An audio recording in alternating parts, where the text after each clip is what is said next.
Good evening, and thank you for attending. My name is Denise McKelvey, and I am the moderator for this evening's candidate debate. Before we begin, please silence all phones and electronic devices. Additionally, please refrain from any interruptions to the debate, as it is being recorded for on-demand viewing and post-captioning services.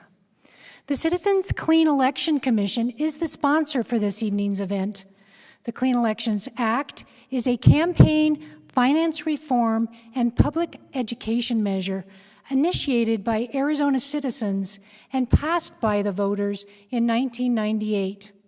The Clean Elections Act was created to allow campaigns to be more issue-oriented and less negative. The system provides full funding for qualified candidates who participate voluntarily. The candidates agreed to abide by Clean Election Act and rules, which include contribution spending limits, foregoing special interest money, as well as participating in commission debates. The candidates invited tonight are in contested general elections. Candidates in uncontested general elections are not included in the debate process.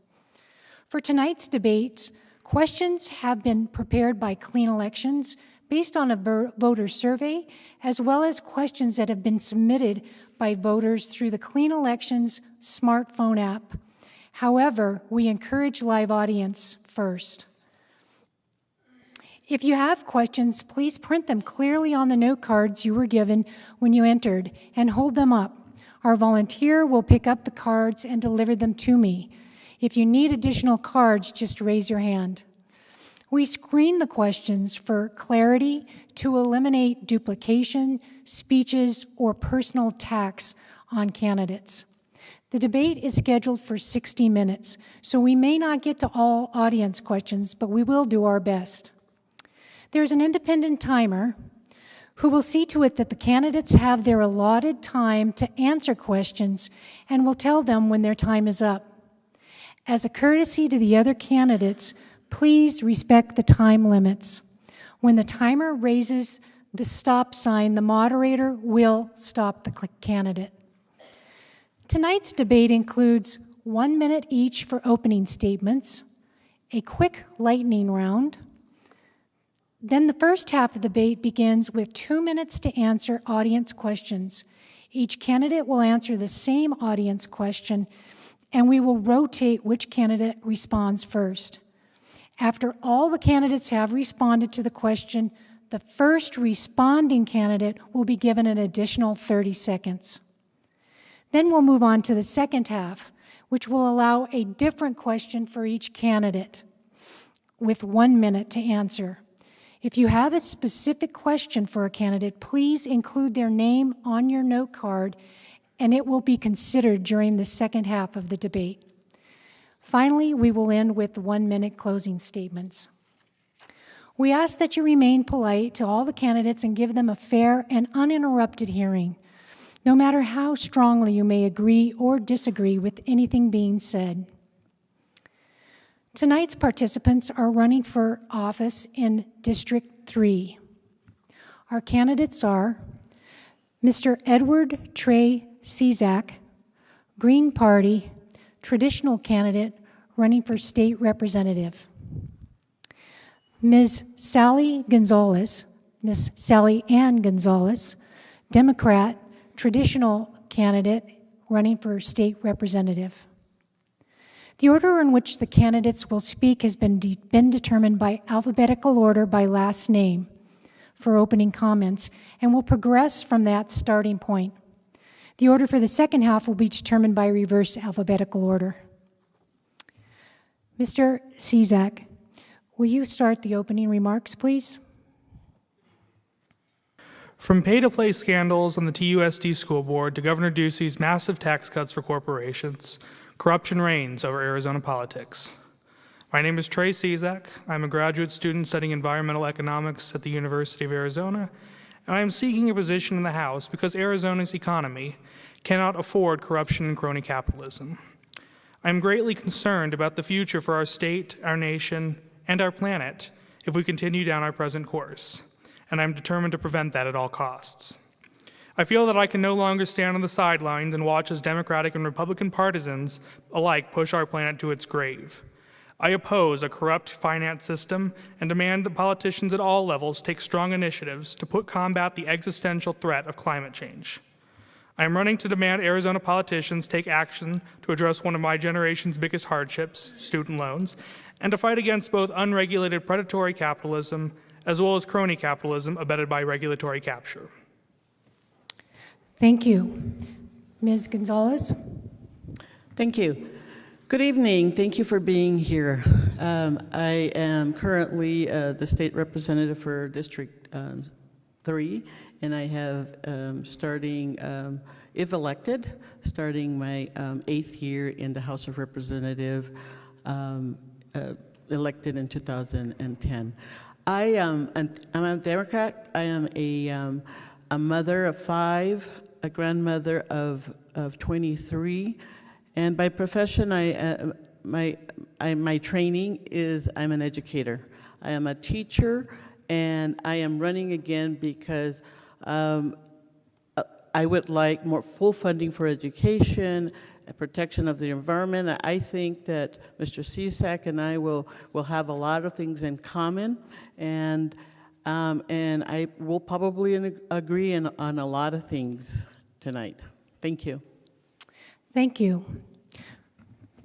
We will now do an icebreaker, which will start with a quick lightning round. Please just answer with one word. Okay. Ms. Gonzales, Pandora or Spotify? I'm sorry, I did not hear that. Would you prefer Pandora or Spotify? Pandora. Mr. Cizek, CNN, Fox News, or MSNBC? Democracy Now! Ms. Gonzales, Netflix or Hulu? Netflix. Mr. Cizek, Lumberjack, Sun Devil, or Wildcat? Bear down, Wildcats. Thank you. We will now go into the first part of the debate where the candidate will answer the same question. The first audience question is for Mr. Cizek. What is your opinion on the Arizona resolution in support of U.S. constitutional amendment that says corporations are not people and money is not speech? I have already signed up with the Move to Amend movement to support a 28th Amendment to get corporate money out of politics and to say definitively that money is not speech. I believe that our campaign finance system, where candidates are accepting large amounts of money from PACs, super PACs, 501c4, dark money groups, and so forth, is contributing to a climate where politicians at all levels are putting corporations ahead of the people. I believe strongly in the dictum of former U.S. President Abraham Lincoln, government of the people, by the people, and for the people shall not perish from this earth. But I fear that that is being under attack by big money interest, by transnationals which are using pro-corporate trade deals such as TPP and TTIP in order to stand against national sovereignty and put their private profit ahead of the best interests of the people at all levels within every country. So I am in support of Move to Amend. I support the 28th Amendment, and I walk the walk when I say that. I am the only candidate running for this office that has not taken any money from any corporate PACs or super PACs. And so for that reason, among many others, I ask for your vote in November. Thank you. Ms. Gonzales. I also believe that we should not. I, as a candidate and as a sitting representative, I believe in clean elections. I support clean elections. I would have had become a clean election candidate had I had an opponent early in the race. The only problem that I have with clean elections is when you don't have an opponent, you don't get any money. As a sitting state representative, I do take some PAC money, and my reports will, will show that. But I can tell you that in all of my 10 years of service, because I served 4 years, 20 years, almost 20 years ago, when I was first elected, not one lobbyist leaves my office knowing how I'm going to vote on a bill. I use information, a lobbyist, to learn from both sides of the aisle, or from people opposition to the bill, for proponents of a bill, and it, as an educational tool. But there is not one lobbyist that can tell any one of you that they leave my office knowing how I'm going to vote on a bill. And so I really, dark money is a problem, and in Arizona and across the country, and my record shows that I have voted for bills to stop this, and against bills to continue to provide dark money to candidates in Arizona. Thank you. Mr. Cizek, your 30-second response. I largely agree with what Ms. Gonzales has said. However, I think it's critical to point out that on SB 1516, the so-called dark money bill, Ms. Gonzales was not present in the state legislature to cast a vote standing up to dark money. I was not able to do so because I was not in the legislature at the time, but I did volunteer with Representative Ken Clark's initiative to try to put 1516 to a referendum in the November elections. Unfortunately, that failed. I wish that I had done more. I probably could have done more, and for that I apologize. Thank you.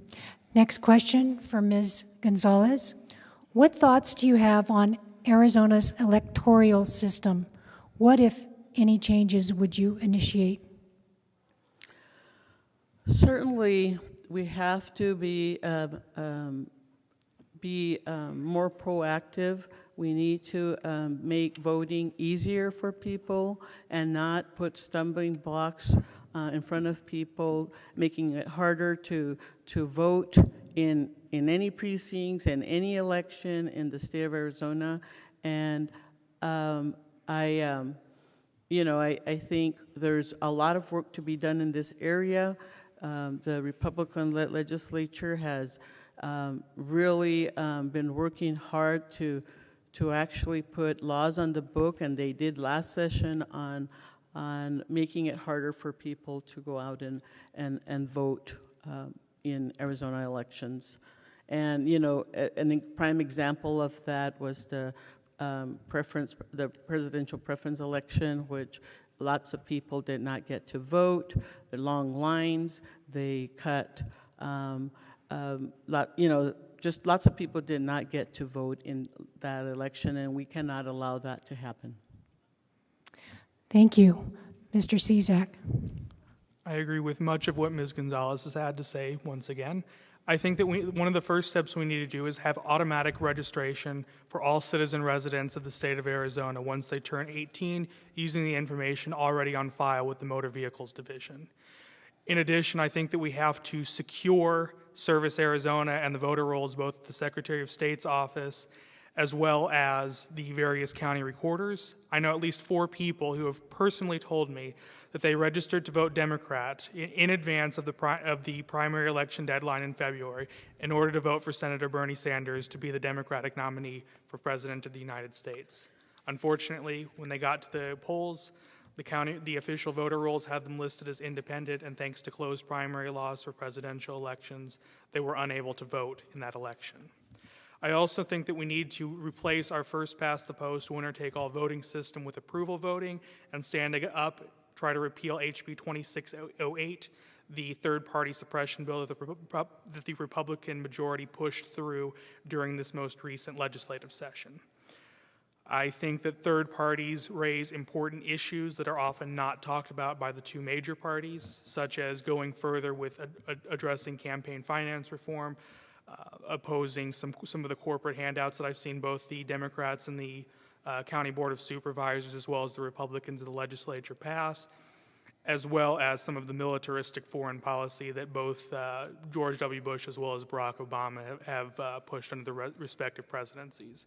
So I think that third-party representation is important. I think that we need a voting system that accommodates it instead of suppresses it. Thank you. Ms. Gonzales. All I have to add, this is the 1 minute, correct? 2.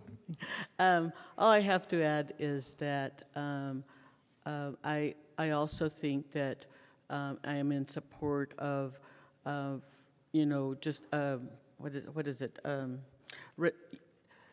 Not having the 30 days to register before an election, that we can register to vote even as late as the day of the election. I think it's important for our voters to be able to register to vote up to the election day. Thank you. Next question for Mr. Cizek. What is your position on H.R. 676, a national medical care for all, which does not limit any patient's choice of doctors, covers everyone from conception to death, covers all medical needs? I am in support of a single-payer Medicare for all system. I know that a few years ago, there was a push to try to get that in the state of Arizona. Unfortunately, it failed in the U.S. House of Representatives when that was up in 2008, 2009. Colorado currently has Proposition 69 on the ballot. I do think that even with Medicare for all, I think that there is a role for private insurance to help cover some of the special assistance, the special benefits that wouldn't be covered under a basic Medicare for all proposal. But I do believe that we need to transition away from our system of for-profit private health insurance companies serving as the gatekeepers, serving as the death panels. I believe that healthcare is a human right. I don't believe that it is merely a privilege for those with the ability to pay for it. I am in strong support of getting an initiative looking at what Proposition 69 entails in Colorado and similar bills throughout that have attempted to pass but unfortunately failed in various state legislatures. I also think that going back to the campaign finance a little bit, I think that one of the big reasons why we're not seeing that is a lot of pushes from big pharma as well as the insurance lobby in order to try to block these bills in the legislature, launch deceptive negative ads against Obamacare as well as against Medicare for all system because it impacts their private profits. I don't believe that corporations have a right to profit, unlike Mike Martinez in the LD3 debate said that they have a right to a profit. I strongly disagree. They have the right to do business. They do not have the right to a profit. That is my belief. Thank you. Ms. Gonzales, your 2-minute response. I also agree with Mr. Cizek that we need. I've always run in all of my campaigns that and strongly believe that here in America everybody should have health care, and we should pay for it, or the government should pay for it for those who can't afford it. I think it is a right, and we need to do that. I also agree with pharmaceuticals and insurance companies, and in raising our rates, our medical rates, and we all in the states as well as the federal level, we need to work on those issues so that healthcare can become affordable for those who are paying, through private insurance, through the workplace, or through the exchanges. So thank you. Thank you. Mr. Cizek, your 30-second response. I would just add to what I had said earlier, that if you look at the Obamacare restrictions, they say that insurance companies have to spend 85% of their premiums on medical coverage. Medicare has an overhead and administration rate of roughly 3%. So if we cut that 12% savings out of the healthcare system, which is about $3 trillion, that would allow $360 to say billion worth of annual savings to healthcare consumers in the United States. I think that's one of the many reasons why we need to push for that. Thank you. Next question for Ms. Gonzales. Most Arizonans are worried about climate change. What steps do you think Arizona should take to halt or slow climate change? We're certainly in the first thing we need to do is acknowledge that there is warmer global warming, and that is a reality, and we have to acknowledge that and then go forth and do create bills and run not put bills through the system that are going to protect the environment, whether it's clean water, clean air. We're all should be working together in doing that. I think I look at my grandchildren, and as a Native American, we look 7 generations ahead, and I always say, what are we going to leave to our children, or my grandchildren, their grandchildren, and 7 generations beyond that, because we're this country and this state. I hope that the citizens of Arizona really look at candidates that want to, protect the environment, because it is an important issue, and we need to be. My opinion is that we need to change the face of the legislature in order to start doing that in a positive way and in a quick way. Thank you. Mr. Cizek. I agree with most of what Ms. Gonzales has to say. Once again, I believe that we need to take full advantage of the fact that Southern Arizona, including both Tucson and Phoenix, are 2 of the most insulated cities in the entire world. We get tons of sunlight, tons of solar radiation. We should be taking full advantage of our comparative advantage in sunlight and clean energy. We should be expanding solar energy, not restricting it. We need to replace not only the face of the legislature, but also the face of the Corporation Commission. I support Tom Chabin and Bill Mundell. They are Democrats. I think that they are looking to try to get rid of some of the corruption at the Arizona Corporation Commission. I appreciate some of the work that Bob Burns, a Republican, is doing in trying to open the books of Pinnacle West, aka APS. I think that we need to have a statewide carbon tax, some sort of fee and dividend or carbon fee to reduce the state sales tax, which is currently 5.6%, very regressive tax. I think that's necessary in order to properly price the carbon externality that exists with our largely coal-based fossil fuel plants. My background is in environmental economics, in pollution regulation, and how we can address these problems at the subnational level. So I'll be ready on the first day when I take office in January in order to address these concerns, look at every possibility that we can take, both with the Corporation Commission as well as with the state legislature, as well as pushing things forward at the Board of Supervisors in Pima County, as well as the city of Tucson and surrounding municipalities. I think that climate change is an existential threat. Ms. Gonzales' grandchildren are going to have to live with the consequences. I'm going to have to live with the consequences.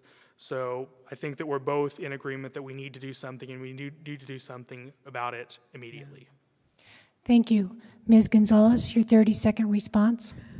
I just also would like to add that I agree with Mr. Cizek on changing and electing the 2 Democrats running for the Corporation Commission, because history has shown us that the Republicans are not willing to take advantage of the solar power that we have here in Arizona or clean energy that we need to build for our future and protecting our environment here.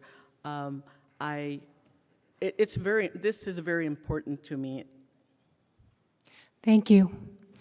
Our last question for part 1, we'll start with Mr. Cizek. The state of Arizona voter registration form currently shows Republican, Democrat, and other. under party preference. This explicitly excludes two ballot qualified political parties, Libertarian and Green. If elected, what will you do to correct this outrageous attack on democracy? Unfortunately, I am pessimistic that the Republicans and Democrats will take steps in order to expand voting access and expand information about the Libertarians and Greens.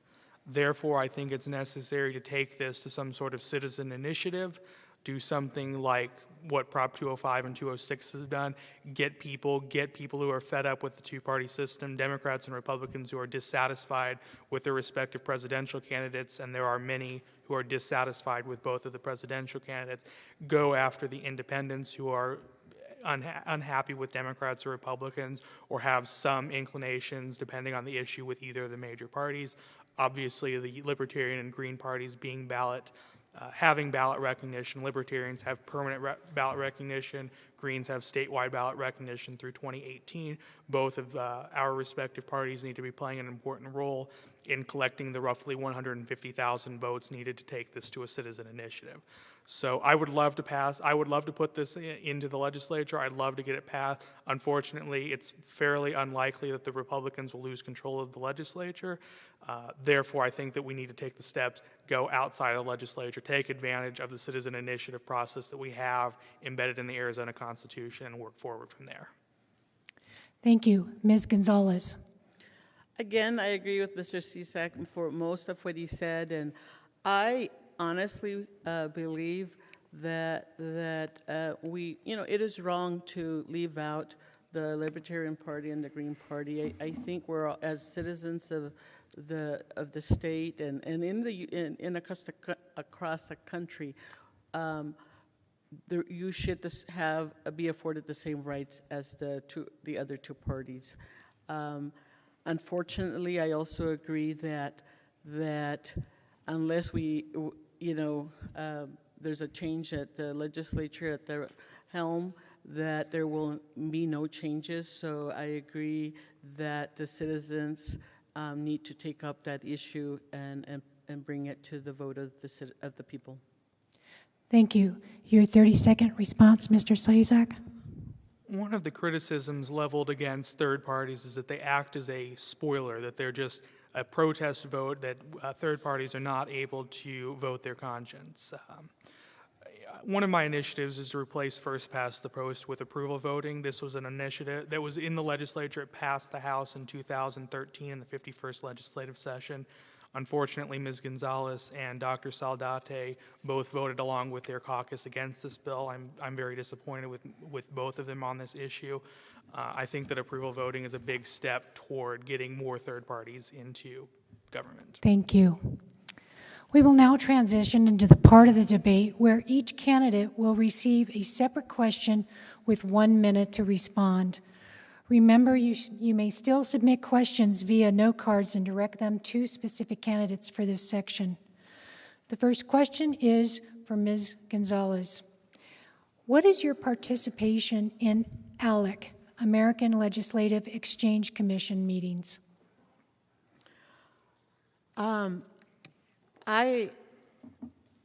Years ago, I participated. I will be honest. I went to one organizational meeting of ALEC. I really strongly oppose of the positions that they take, and I've not, I refuse to attend any functions that they have and that they invite us current legislators on there to their events. And also, one strong reason I ran again is 1070, which came from ALEC. Thank you. Mr. Cizek, what is your view of the American dream, and what should the role of government be in helping individuals achieve that dream? My American dream is a dream where no child goes hungry, where no veteran sleeps in the street, where no person has to go homeless, and where any person who works 40 hours per week does not have to live in poverty.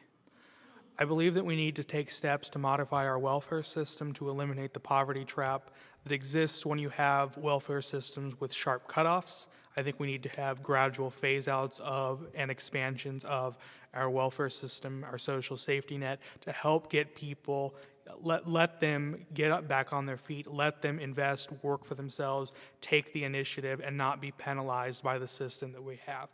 I oppose the fact that TANF here in the state of Arizona is only 1 year. Most states it's 2 years, as well as other steps that the Republican legislature has taken to gut our social safety net. Thank you. Ms. Gonzales, what is your view of the SNAP food stamp program? It is a program, SNAP is a program that is necessary. It is necessary because we have lots of thousands of people that go hungry across the country, but in the state of Arizona, a lot of them are children. A lot of them are children that in District 3, and I agree with all that Mr. Cizek said in the former question that he answered. And I think it's an important step, and I think that, trying to have, early cutoffs and rapid cutoffs and long, I really would like to see the application process streamlined, because when somebody is hungry, they need it now.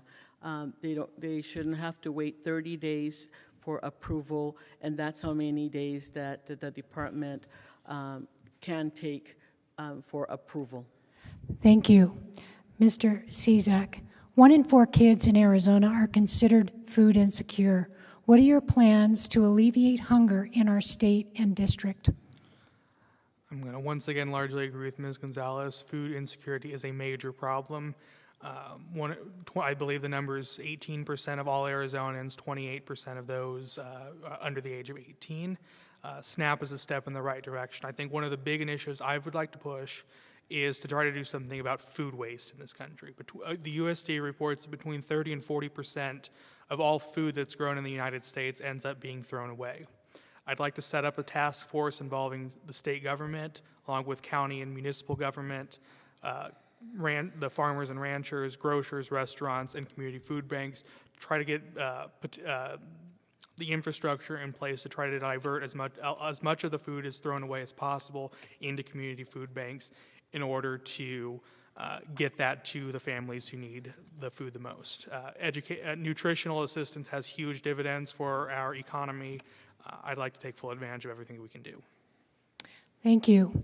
Ms. Gonzales, given the current electoral environment and voters' seeming lack of trust in their elected officials, what actions do you think, if elected officials can or should take to gain and maintain voters' trust?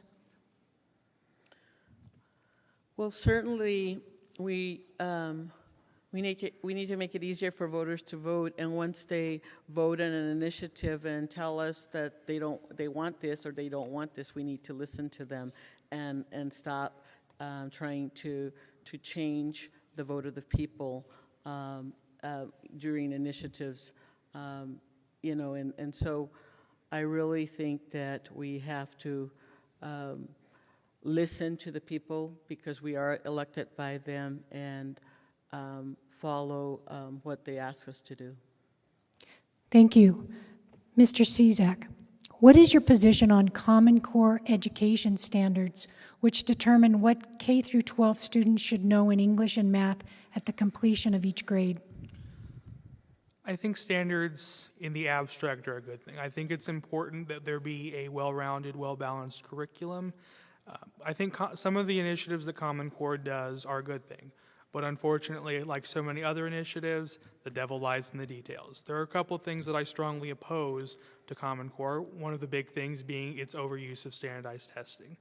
I believe that our education system needs to incentivize and reward critical thinking, cooperation, coming together, and mutual understanding, not just filling in bubbles with distinct right or wrong answers.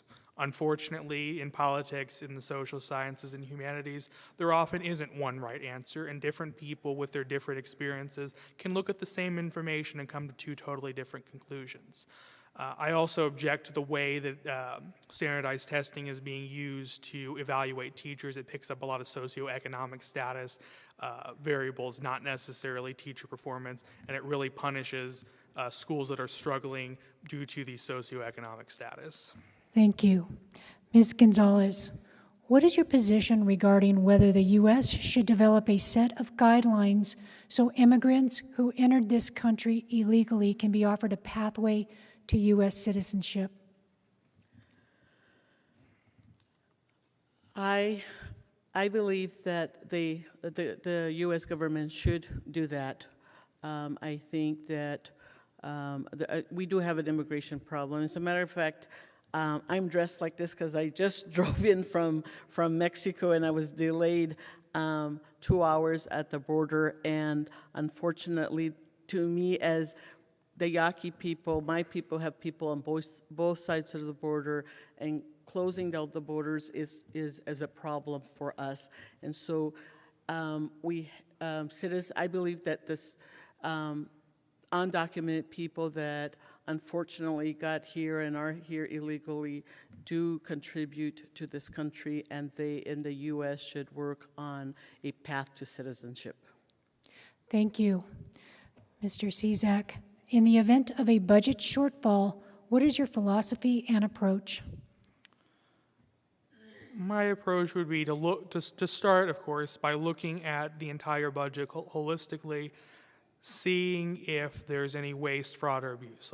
Let's of course start by taking the low-hanging fruit. After that, I think it's a lot of really hard choices that have to be made. I think as much as possible, education and infrastructure are the core foundations of our economy. I think that the Republican legislature is doing too poor of a job with safeguarding those two key points. I think after that, the priorities, we obviously need a public health, public safety system. We need some sort of criminal system, some sort of criminal justice and legal system, and then from there we can start looking about special incentives and tax breaks. I think that right now we're doing the reverse. We're throwing all the money into special incentives and tax breaks for the cronies and for big business, and I'd like to have a radical change towards the opposite. That would be the philosophy I would propose if elected. Thank you. Ms. Gonzales, what is your position on actions like those taken during the last legislative session to defund organizations like Planned Parenthood? I am opposed to those kinds of tactics and legislation because organizations like Planned Parenthood provide, or those actions were done because of the people that don't want abortions to happen. But, women's choice is the law of the land, and we need to abide by that. And organizations like Planned Parenthood also provide many health care for women other than abortions. As a matter of fact, most of their work is abortions are less than 20% of their whole scope of work. Thank you. Mr. Cizek, what are your thoughts regarding amendments to Arizona's Constitution to change the public employees' retirement system, which is currently facing unfunded liability issues? So there was Proposition 124, which was passed in the May election. I did vote for it. I noticed that it was seen as a compromise by the police and firefighters, as well as many of the legislatures. I'm looking back on it. I think that voting for it was the right step. Obviously, I think that our priority should be trying to live up to our obligation, not trying to amend it. That should be an absolute last resort. I think what we should be doing is making sure that we are funding our promises to our employees. It seems that the top brass and the corporations, the governor and the legislature seem to have no problem finding millions for them. The Board of Supervisors seems to have no problem finding $15 million for Worldview back in January, but apparently we can't seem to find the money to properly fund retirement for our teachers, our firefighters, our police officers. That needs to change. Thank you. Ms. Gonzales, what is your position towards the Second Amendment to the United States Constitution?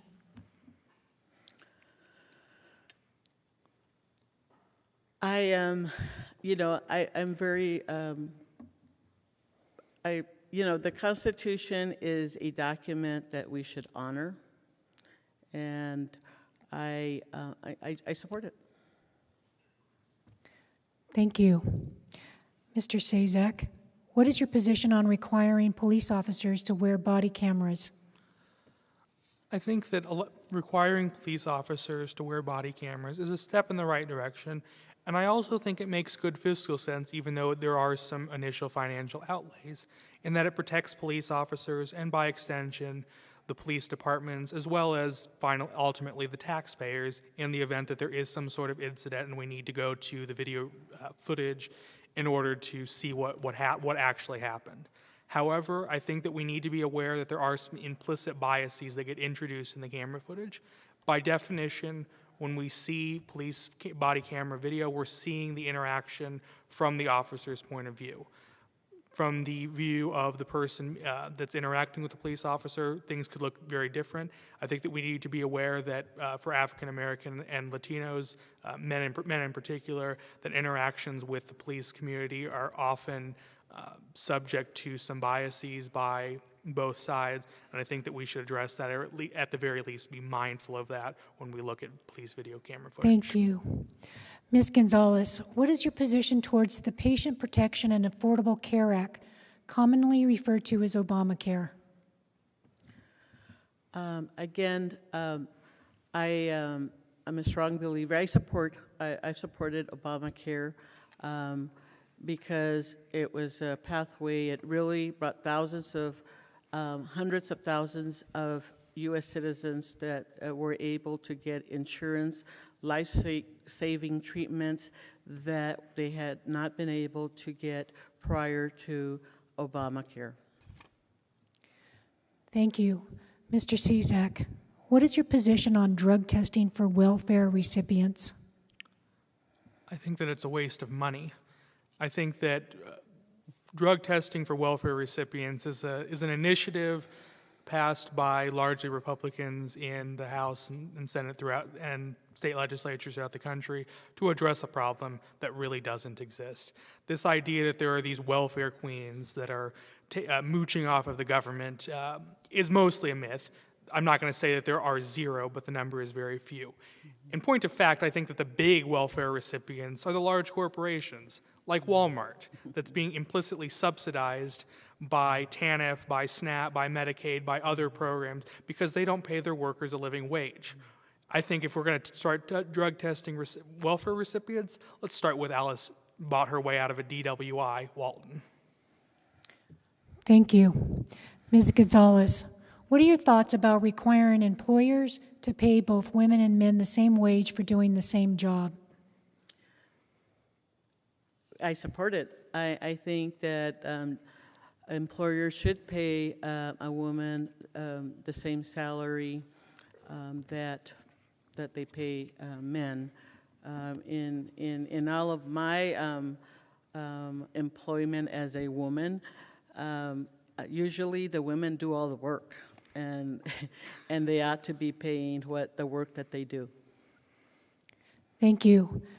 Mr. Cizek, what should the state of Arizona do regarding taxes on individuals?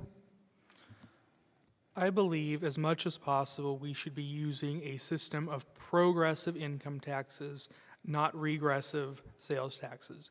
Property taxes are a mix, sometimes progressive, sometimes regressive. That's a mixed bag. I would like to see the governor's corporate income tax cuts of roughly $230 million between fiscal year 2015 and 2019 rescinded and that money put back into the educational system.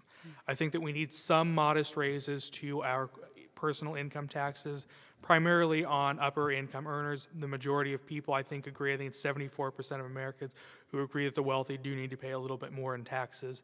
But I'd like to take some of that money and try to reduce the state sales tax. It's a very regressive tax, falling hardest on the people with the least ability to pay. It's currently at 5.6%, while our state income tax maxes out at 4.54%. I'd like to try to, at the very least, reverse those two numbers. Thank you, Ms. Gonzales. If elected, what steps would you take to continue diversifying Arizona's economy, and what industries would you focus on? I will continue to support the technology, because that is an industry that is happening right now and will continue to be.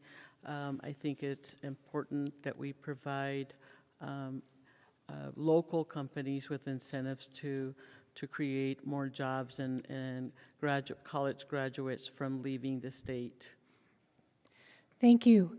Mr. Cizek, what are your thoughts regarding increasing the state's minimum wage?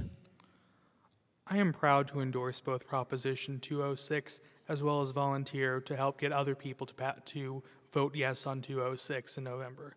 I see Proposition 206 as an important first step. A gradual increase in the minimum wage will have little to no effect on total number of jobs. Most of the studies I've seen have suggested there's little to no job loss resulting from increasing the minimum wage. And a recent IMF working paper actually showed that America is collectively throwing $400 to $450 billion per year of gross national product out of the window due to income inequality. Because the rich don't spend their money, they hoard their money. It's the poor and working class who do spend their money, who invest that money, who keep the money cycling between themselves and small business. I think increasing the minimum wage is an important step towards getting at income and wealth inequality. It does have some modest effects on that. I believe that my background in economics will give me the push to make speeches and bring that to the forefront of the legislature.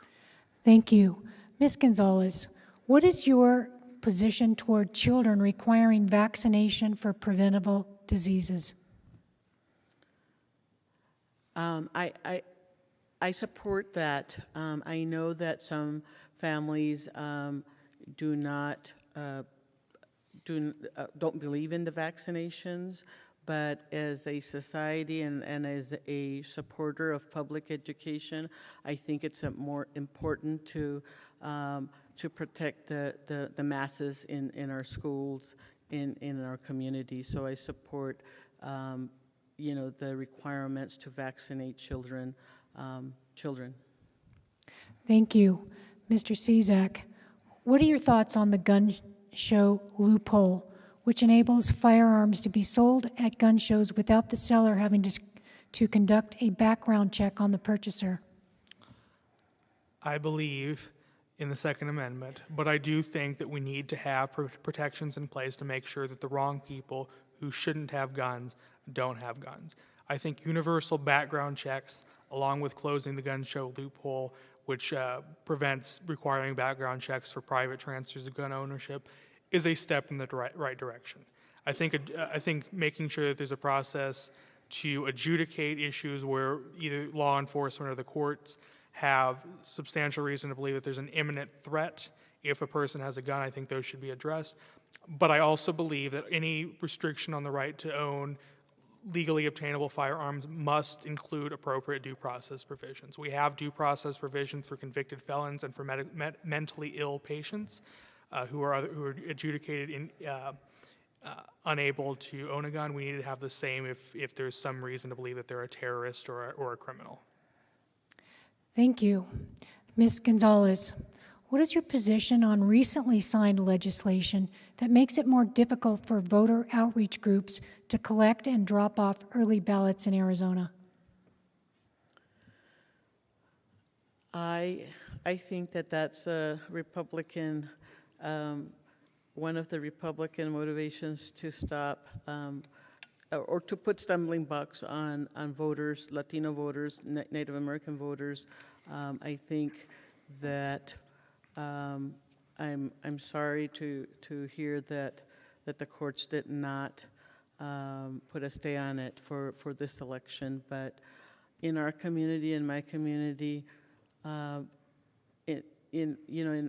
know everybody in my community, and people trust their neighbors, their community advocates, and that people should be allowed to collect everybody, whoever allows them to pick up their ballot and take it to the appropriate polling place or collection place.